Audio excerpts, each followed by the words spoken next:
Break news చూస్తున్నాం. తాను ఏ రాజకీయ పార్టీలోనూ చేరడం లేదని స్పష్టం చేశారు మాజీ ఎంపీ ఉండవల్లి అరుణ్ కుమార్. రాజకీయాల నుంచి తాను వాలంటరీ రిటైర్మెంట్ తీసుకున్నానని గుర్తు చేశారు.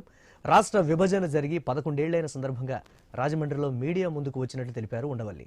పవన్ కళ్యాణ్పై ఆశ, నమ్మకంతో విభజన గాయాన్ని గుర్తు చేస్తున్నానని చెప్పిన ఆయన కేంద్రంతో సుప్రీంకోర్టులో పెండింగ్లో ఉన్న పిటిషన్లో అఫిడవిట్ వేయించాలన్నారు. అసెంబ్లీ సమావేశంలోనూ ప్రస్తావించాలన్నారు ఉండవల్లి.